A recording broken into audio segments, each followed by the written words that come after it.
Hello. It's a Ford Transit T280 2008 UK variant, and I'm working on a turbo today, and I find out a turbo will be blown up, and this turbo went. I have checked other things like EGR wall. I have cleaned everything, but I just realized that this turbo is gone, because the reason is this fan doesn't start. So right now I'm just removing my turbo. I have removed the injectors, everything checked it, but still, like, I opened this whole body, clean the injectors, 4 of them is working perfectly, nothing wrong with the injectors, just all the tests are done on it, but still not working. No, right now I'm going to change the turbo, and right now I'm just dismantling it, and how many screws I found out in here. I opened few of them, like this one, 1, 2, 3, 4, 5, 6, and still one left, and that's gonna be, I think that's the one you can see out there.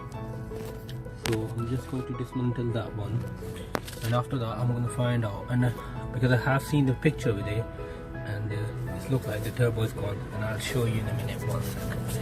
I have to put my mobile through into it. Camera, here you go, you can see it, the turbo is gone, the fan with the rotor's fan, that's damaged, the blade is damaged, so it's 100% because of that it's not starting it.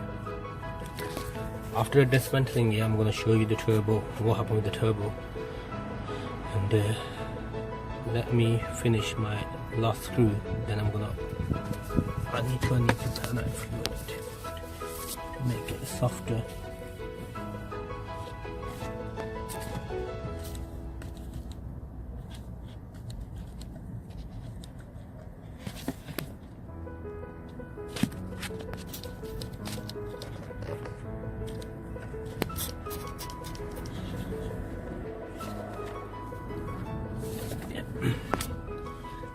There's no access, I can't see any of the way, that's why I have to use my mobile to have a look on it. And I can switch my mobile screen a bit in angle, and I can have a look what's going on. That's the last one left. Let me open it. Find out the last one.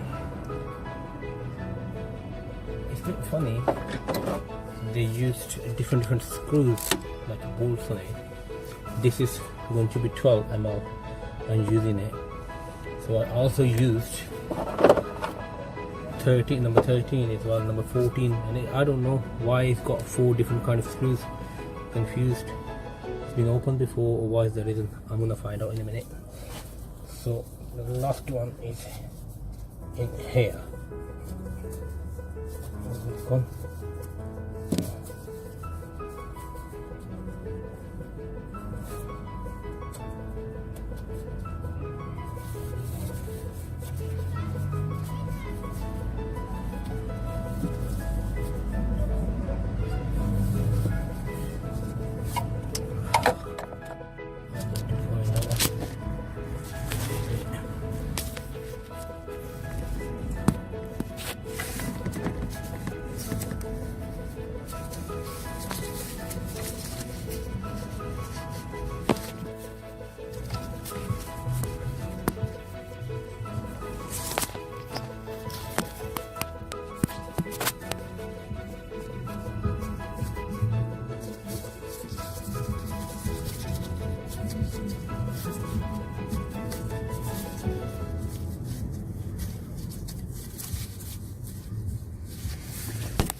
Finally we have removed the turbo, and I'll show you what happened to it. Don't be surprised. This is the seriously clearly turbo failure.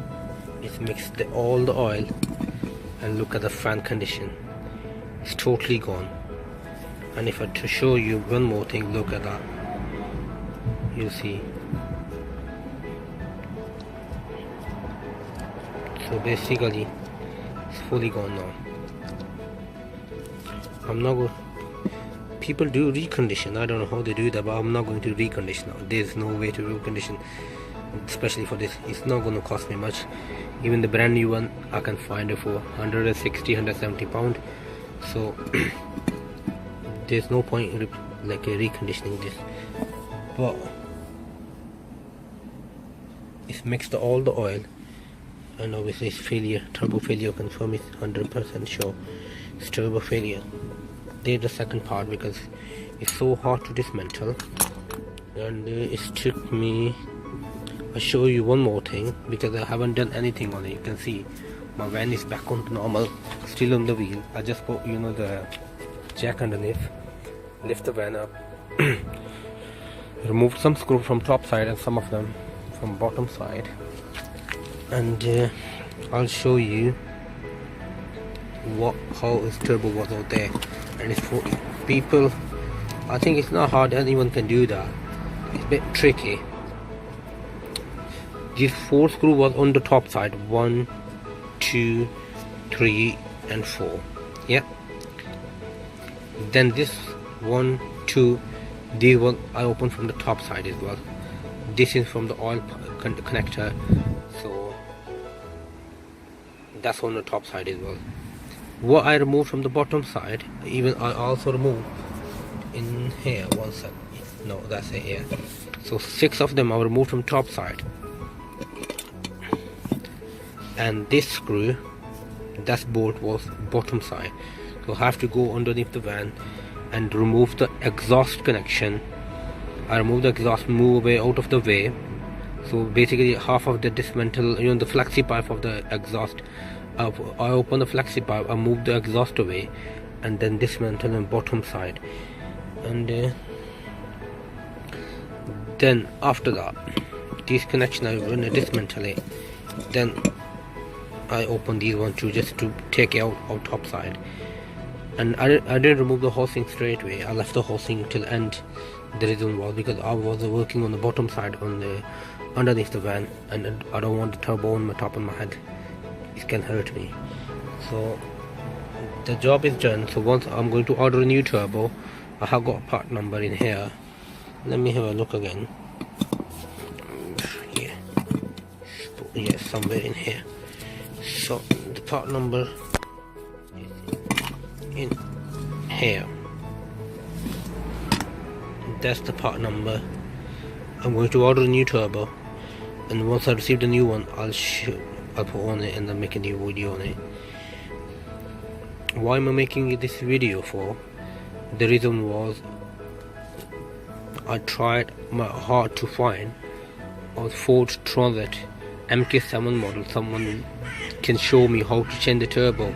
So basically it took me like hours and hours to reach on this part, and I couldn't find any video on the YouTube. So I thought, I'll do that myself and record it for the people who can actually, in future someone needs the help with the turbo, they can do it themselves. And one more screw, yeah, I forgot again. So this one, 2 was top side, this from bottom side, and these 2 from bottom side as well, or 1, 2. I think this connected to the engine oil, I'm positive sure, because that's going, this housing going in the engine bay, where is the oil sump. I see the connection going to the oil sump. I got feeling, because I'm not unprofessional into it, this field, but I'm still learning about things, and I like stuff doing myself. I know even if I'm messing up, I don't regret. At least I'm learning something new while I'm doing it. So I'm not qualified mechanic. I just start working for myself. That's all I do. So here you go, the turbo failure fully gone. You can see how much mobile light is, battery is totally died. Can't get the light on it.